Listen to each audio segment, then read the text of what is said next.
Obviously, we were working really hard. There wasn't a lot of time to go and just have fun and pet horses and play Barbie horse and all that. But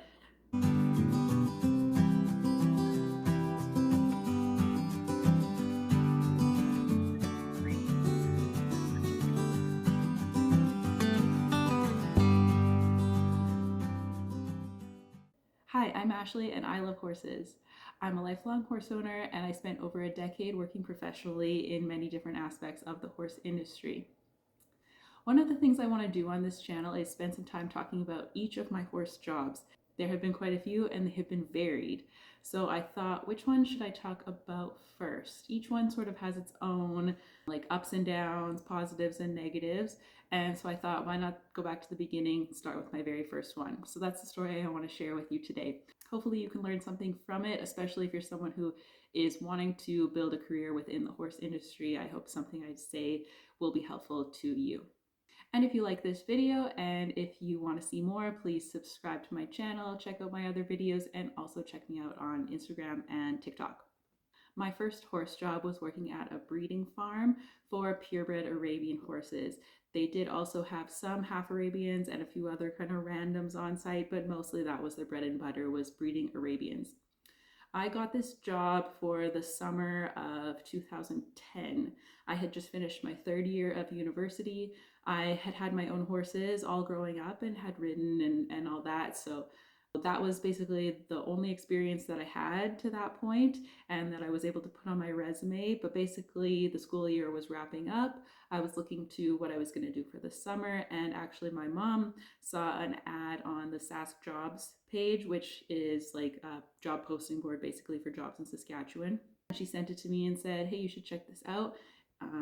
We actually already had some familiarity with the farm because years ago, well before I was born, my dad had bred one of his mares to one of their stallions. So we sort of had a connection there. And when my mom saw the job, she thought right away, oh, this would be really cool for Ashley to do. Maybe she'd want to do it. It was basically just an entry level barn staff job. So they didn't even really need you to have experience. That was just preferred. You didn't need any education, but they did often hire students to work for the summer for them. This was a local owner operated barn. Basically, it was the two owners who did a lot of the work, and then they had a full-time trainer on site, and then they had a full-time year-round staff member, and then they hired two summer staff. So that one of those was me. So they hired me and one other girl. And we were the summer staff. We were there basically from as soon as my exams ended in April to right before school started in September. So it's just that for that 4 months, a solid 4-month seasonal job. So this farm, they still exist to this day. They breed and sell high class Arabian horses. They show all over Western Canada, some in the northern states, and then they also go to Scottsdale in Arizona, which is a big Arabian show that's held every year down there with the best Arabians in the world. Now, you may have some feelings when I say the word Arabian, or some feelings about the breed. They do have a bit of a stigma, at least in my part of Canada, and maybe that's the same where you are, maybe it's not. But they can get a reputation for being hot-headed, for being overly reactive, for being difficult to handle for these reasons. And also oftentimes the joke is sort of that their owners are as crazy as they are. But I didn't know any of this going into this job. I only thought I just want to learn more about horses and breeding farms. Actually, in university, I was taking agriculture and animal science, so this would be good for my resume as well. To give you a little bit more idea of the size of the farm, they did have over 100 horses on site. They had brood mares, they had yearlings, 2-year-olds, 3-year-olds, horses in active training. They had a few client horses, and they also had probably about 6 stallions on site as well. And then they had foals being born every year as well.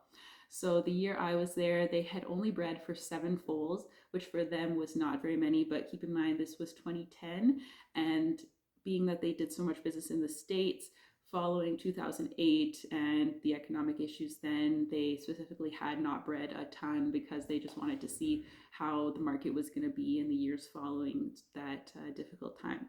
So there were only 7 foals to be expected, but still I got to see each of them, and it would be really cool that, you know, one day I'd be leaving work and no foal, and the next morning I'd come in and there'd be a foal. So that was really cool, especially when you haven't experienced that before. So I want to talk a bit about how I got the job and maybe if there's any tips for you if you're looking for jobs like that. Basically, I saw the job ad and I sent in my resume. I highlighted that I had my own horses, that I had ridden my own horses and my neighbor's horses, and also that I grew up on a farm and had some sort of farm experience and farm work. And if you don't have any of that, that's okay. A lot of these places will kind of take you as long as you have a decent work ethic and be willing to train you. I remember that they called me for the interview, and I do always dress up for interviews, even if it's a barn job. I remember I wore something like dress pants and a nice sweater, so I didn't go all out or anything, but it's just a step above that jeans and t-shirt that I'd be wearing every day after that. And I think that made a good impression, and I was, cheerful, willing to work. And then I also had a little bit of the knowledge. I remember that the owner took me out to the mare pasture where there was probably 30 mares in there, and we went and checked the ones. This was in my interview. We went and checked some of the ones that were getting close to foaling, and she asked me, like, how do you know when a mare is close to foaling? And I was like, I have no idea. But I didn't say that. I had grown up with beef cattle, so I knew what kind of things to look for with the cattle. So things like bagging up and looking loose in the hind end. So those are things that I just said. I think it's probably the same, and I was honest. And that was good enough for her. And she was really impressed with me and basically offered me the job right then. The way that this particular job was structured was, like I said, there were 2 summer staff. So I was Tuesday to Saturday, and then my coworker was Sunday to Thursday, so that we would each still get a 2-day weekend, but that they were never short, both of us, at the same time. And this would become more important when they would go to shows and things, leaving us with less staff on site than what was usual. I think I worked 7 till about 4:30 or so, and then my coworker, I think she started at either 7:30 or 8 and then worked till that half hour or an hour after I did. And that way too, there was sort of somebody there right at the beginning of the day and somebody there right till the end of the working day. I found these hours pretty good. This was definitely a hard physical work job. I worked really hard every day. I slept hard at night. I was tired during the day sometimes, but actually, compared to some of my later jobs, this was an easier one. We sometimes had barbecues together. We ate lunch together. We would run errands together. Like, it was a pretty good work environment for the most part. They were really patient with us when we had no idea about something they were asking. I remember they never, got upset with us if we made a little mistake or anything. They were willing to always show us and to show us how they wanted us to do things. I want to talk through the routine a little bit. I mean, as much as I can remember, because like I said, this was 2010, so I had to do a little bit of searching in my mind of how exactly things went there. So first, the site was set up that there were 3 barns, and the horses that were going to show that season and a couple of the stallions were all kept in stalls all day long, 24/7. And then they did have a large indoor riding arena, and then they had multiple outdoor small paddocks and then a few big outdoor pastures. So in the morning, first thing, I'd get there, we would feed grain and beet pulp to the horses in the stalls, and then we would go and feed hay to the outside horses in the paddocks. The ones in the pastures didn't need additional feed, but the ones in the paddocks did. And then we'd go back inside and clean all the stalls, clean up the barn, kind of get all that routine stuff out of the way. And then the trainer would have a list of the horses that she needed to be worked that day. So it was up to me and the other barn person to exercise the horses. And doing this, we would pony them off of a truck. So you just throw a halter on them, go tie them to the truck, and we would do 2 horses at once. And then they had quite a large track. And so we would drive around the track at a prescribed speed and keep them at a trot to kind of condition them and give them that exercise. And one thing I want to say is that in all my jobs, they had different ways of managing their horses and training them. And as a entry-level barn staff person, it's not up to me to judge whether this is the best way to train these horses or whether this is, good or bad or they're better or whatever. When you're that entry-level barn staff person, it is up to you to handle the horses in the way that the owners want them handled. And I don't see an issue with that as long as they're not abusing the horses, and that you're comfortable with everything that you're seeing happen, then that's your job. So if you think they should have been cantered around the track, if you think ponying them off a truck is silly, like that's not up to you to decide. That's the owners, that they're the ones who own the horses. They're the ones who are caring for their vet care, and they're the ones who are taking them to shows and getting the results that they want. So that's just kind of what I think about that. The bad part about the summer is that it rained basically every day. And so if you live in central Saskatchewan, you know that that is really rare. It doesn't rain here very much in July and August usually. And so that was very unusual. And the track actually got too wet to be ponying horses on for a lot of the summer. And so in that case, we would take them out and lunge them in the indoor arena. So I hadn't really lunged a horse ever before in this job. I never lunged my own horses at that time, and I didn't do pony club or anything like that. So the trainer just took me and showed me how to lunge and what her philosophy was and how her horses were trained to lunge. So there's a few different ways you can train horses. You can do a few different things. And so she showed me how their horses were trained to lunge and the expectations that they had for their horses. And so I got pretty good at that job. And then after we would exercise the horses, the trainer would also have specific ones highlighted that she was going to ride and train for that day. So after they had sort of gotten their exercise, then she would take them and train them. And usually we didn't have to tack up or anything for her. We would just have to leave them the cross ties or whatever and let her know that they were ready to go. After each horse went out, we would be cleaning its stall as well before we put them back in. And of course, doing the grooming and the leg wrapping and all that as we were working them. Mondays was bath day, so every Monday, every horse that came out of its stall got a full bath, got a mane and tail clean, and got their mane and tail wrapped. So if you know much about Arabian horses, their long manes and tails are really prized. And so there were ways that we braided and that we wrapped so that those mane and tails would grow really long and stay clean and healthy looking. Once all the horses were worked for the day, then we would go and do the afternoon chores, which would again be feeding the horses inside. They all got hay cubes as well as some more grain, and then the outdoor horses got hay again. And then we'd prep everything for the next morning, and that would be the end of the day. A few times when the owners were away at shows and such, we would be also feeding the dogs and the cats and the other kind of on-site pets, and that was always a fun part of it as well. Now I want to talk about what the best parts of this job were. I think one of the best things was learning how to handle a bunch of different types of horses. So I had never handled stallions before, and at this job I was allowed to handle the stallions. I was trained in how they wanted their stallions handled. And I would say now, with the perspective that I have, their stallions were quite well behaved. So they were good horses to learn on. And handling a stallion is not the same as handling a mare or a gelding, especially during breeding season, especially on a breeding farm where there are mares in heat all over the place. And so I got those skills of handling the stallions, exercising them, just working with them day to day, just like other horses, and learning the skills that comes with that. I would also say that their stallions were quite well behaved. They had good training. They did interact with other horses from time to time, and so they weren't kind of as difficult as some stallions can be. I would say that, especially even for Arabians, they were some of the best behaved stallions that I have worked with still to this day. I also got to work with the foals, so from day one when they hit the ground, we got to kind of go pet them and play with them and all that, which was a lot of fun. Obviously, we were working really hard. There wasn't a lot of time to go and just have fun and pet horses and play Barbie horse and all that, but there was a little bit of time here or there where we would get to go look at the foals and pet them and play with them just a little bit here and there. Another really cool thing was the sheer number of horses that they had on site. So still, that's the most horses that have been at a facility that I have worked at, even multiple jobs later. They had over 100 horses at their facility.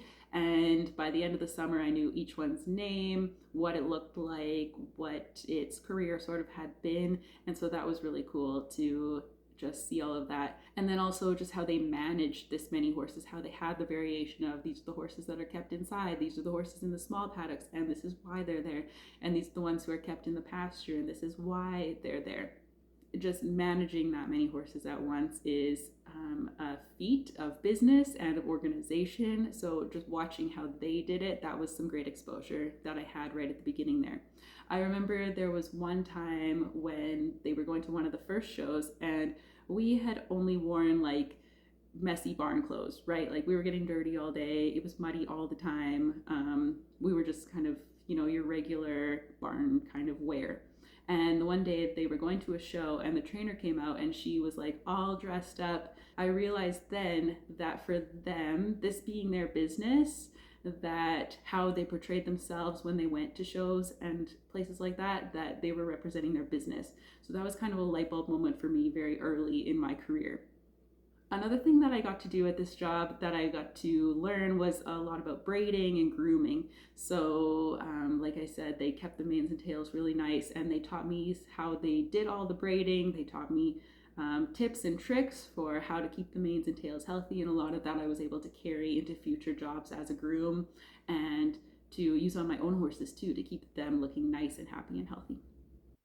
Another really cool part of that job was that they did a lot of the breeding on site, and they did most of it through artificial insemination. So they had the stallions that they were collecting on site and either using in their own mares or sending to clients all across North America. So that was a whole experience to learn all about that process.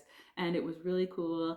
I didn't handle stallions for the actual breeding, but I did get to handle the teaser mares and get to kind of see firsthand how the science aspect of it worked, the preserving the samples, and then even we did some embryo collecting. We had recipient mares, so getting to kind of see all that technology at the time that was even a little newer than that it is now in horses. That was really cool, and that was an experience that really helped me get one of my later jobs. Now for the worst parts. So the thing I don't want to do with this section is to disparage any businesses that I worked for, so I'm not going to be doing that. But objectively, I do want to touch on some of the difficult parts of each job. So for this one of the main worst parts was the pay. And I since learned that's basically every entry-level horse job that you can get. I got paid once a month, and it was less than $2,000 a month, and that was fine for the 4 months and the experience I was getting, and being a university student, that is totally fine for the experience that I was getting. Getting paid was not the number one reason I was there, but to do that long term would have been a lot more difficult. And I know that they did ask me to stay on at the end of the summer for part-time work in the fall, and I already had some job plans lined up that I was going to do in the fall and the winter, and so I said no. But if the money had been a bit better, I might have been more willing to stay on. The next worst part is, first of all, I'm never going to say that hard work was a bad part of a job. For these jobs, the work just is hard, but I'm raised on a farm. Hard work is not scary to me. I don't mind hard work. But that summer, like I said, it rained every day. And that's fine. Some of you live in places where it rains every day and you manage, but we are not set up for that much water. And the mud that ended up developing, like I was pulling wheelbarrows through mud that was well over my ankles. Like it was so hard sometimes because of the mud, and having to work in that condition and not being set up for it, that was really hard. And I remember being really tired a lot of days because of working in the mud, just sapping all the energy that I had. And then I made one more note about things that were difficult at this job, and this is kind of the third one and the last one that I'm going to mention, and it was wrapping polos. So every horse that either got lunged or ponied or ridden, it always had polo wraps on. This is part of what they did in their training program, and I don't know if they still do it or not. There's positives and negatives of polo wraps, but when I think back on that summer, I just think I wrapped so many polo wraps. So many. And actually it's funny, since then I've seen like hacks online of ways that you can wrap polos a lot quicker, and I just think about all the polos I wrapped that summer and how much quicker we could have been doing it and how much time it took to rewrap those polos all the time. But If you're going to work at a place that uses polo wraps in their horses, you're going to be wrapping a lot of polos. One more thing is I do want to say again that Arabian horses are just like any other breed, that there are good examples and bad examples, and I think that the horses at this farm were mostly good examples of this breed. They do still breed for that classic Arabian look, the dished face, the long neck, being fairly small with big eyes. And some people that's your taste and some people it's not, and that's totally fine. That's why there are a lot of different breeds, because you can choose which one you like and which ones you don't like. And for me, it's just another example of just another breed and the characteristics that some people are looking for. I don't ever make blanket sweeping statements about any horse breed, and I would say that this was a positive experience at an Arabian farm, and I know that not all of them across the world are as positive as this place was. Overall, when I look back at this job, I think that it really set kind of the foundation for my future jobs in the horse industry. And there are things that I learned at that job, like especially around the breeding and handling stallions, that were standouts on my resume for some of my later jobs, and where I still came back to that experience and talked about it in interviews I had for jobs in the future. And then again, just how to clean stalls, how to feed horses, how to just basically take care of horses and handle a lot of different ages and a lot of different places in their own training. That always came in handy a lot later. So I'm really thankful for that opportunity, and I'm glad that I was able to have that experience. So that's it for the story of my first job in the horse industry. I've got a lot more to go, so I hope that you stick around. I hope you enjoyed this video. Let me know any questions or stories of your own in the comments. Have you handled stallions? Do you like the Arabian breed? Let's have a conversation, and please subscribe, stick around for more videos like this, and let me know what other kind of horse things you would like to talk about on this channel. Thanks a lot. Follow me on Instagram and TikTok. And I hope that today that you go outside and get away from the screens for a little bit, and that I'll see you again next time. Bye.